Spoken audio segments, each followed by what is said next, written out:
Hey, it's Wafa. I'm an ex-investment banker, cubicle survivor, turned career wellness coach and speaker.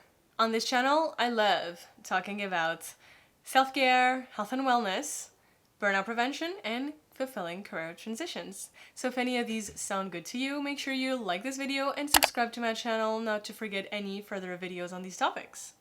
Every time busy people, high achievers like you and I hear about meditation, mindfulness practices, it's this big thing that takes a lot of mental space and we struggle with it, and it just ends up on our to-do list of things to practice and master in the future. Meditation just seems to be like this incredibly difficult thing to do.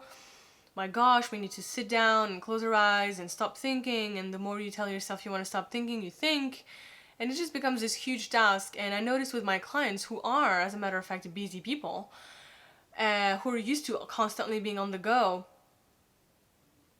it became a to-do list. It became this yet another thing to learn in the future, to practice in the future. But we don't have time to do that in the future. The whole point of mindfulness is to do it now, right now, so that it can help us take a step back from everything, press pause, and help us recenter ourselves. And there are huge benefits associated with that, including reducing stress levels, improving our mood, improving our focus, recharging our batteries. So time is now, right? So that's why thinking about this really inspired me to film this video. And in it, I wanted to share some quick mindfulness hacks so that you, amazing, smart achiever, you can remind yourself that you can actually meditate and practice mindfulness right now, from today, on the go, anywhere and however you want. Let's go. Practicing mindfulness is more important than ever in the society we live in nowadays, because there's this thing called cognitive overload, which essentially describes how our senses and our brains are constantly bombarded with a never-stopping flow of information and stimuli.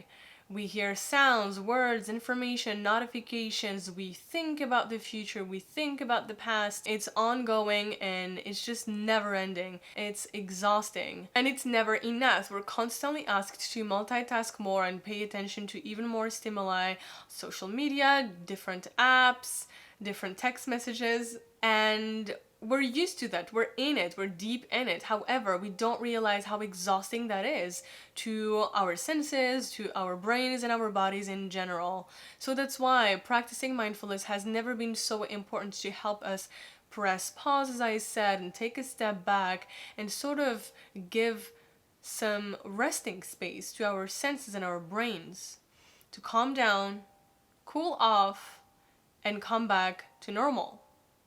So practicing mindfulness doesn't have to be you meditating on a yoga mat, legs crossed, eyes closed.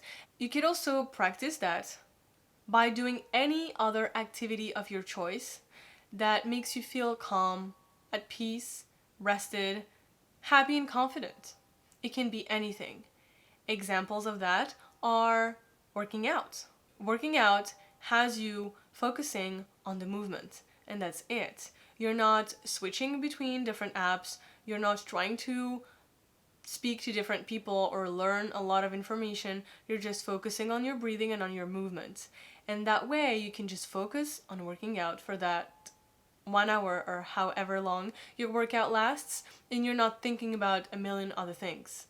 And that's an example of being mindful and being really present in the moment.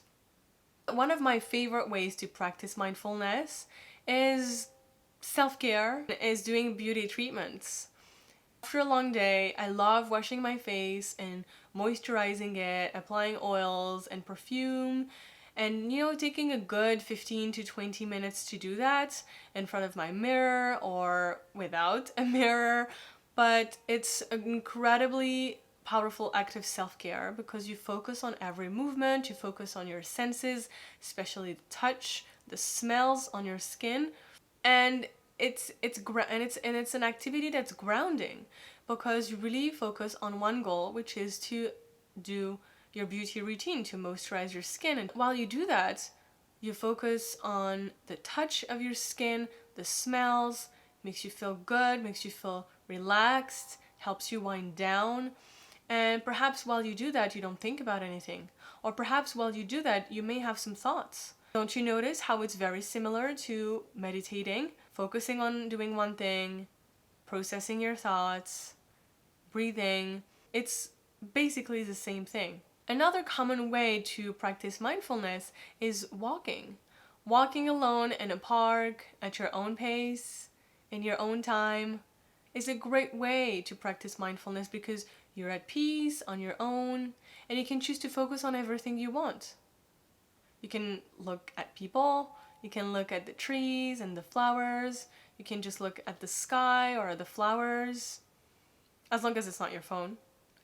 And so as you walk at your own pace, you really calm yourself down and you have space to rest your senses and calm your mind and process your thoughts and emotions. That's also an incredible way to rest ourselves.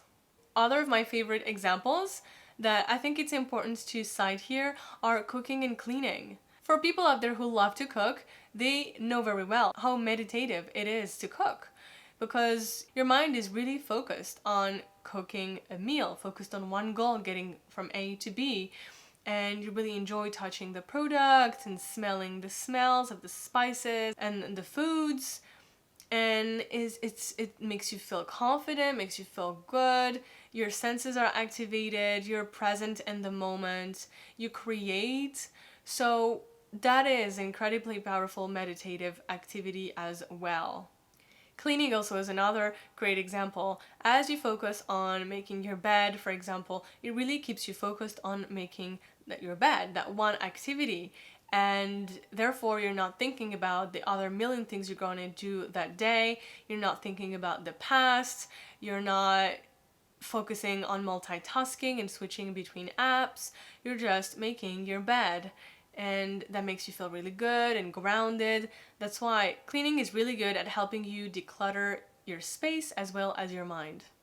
There are probably a million other examples of meditating activities. I've cited a few. There are many others of what I call meditative self-care.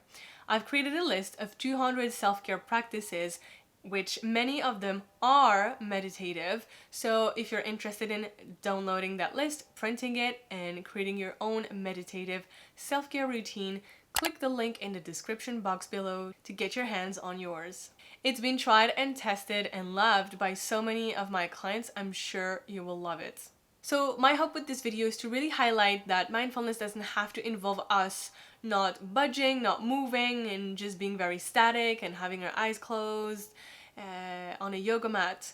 It can be anything you make of it, as long as it helps you sort of focus on one thing, calm your senses down, calm your mind down, and help you process your thoughts and really enjoy yourself. It's better to start practicing mindfulness while walking in a park or cleaning your room. That way you do get to multitask while recharging your mind and calming yourself down, versus telling yourself, oh, I don't know how to meditate yet perfectly, so I'm not going to do it yet. I'm just going to keep watching Netflix, and then, oh, maybe during my next holiday I will learn how to practice mindfulness perfectly, or I will wait until next summer and then I'll go on to a retreat where they will teach me mindfulness perfectly. It does not make sense. Might as well start small and do it in your own way and reap the benefits now versus wait into the future and delay that gratification. Don't forget to download my 200 self-care activities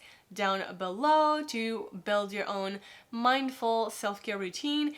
And if you've enjoyed this video, give it a like and subscribe to my channel not to miss any further updates. See you next week. Bye!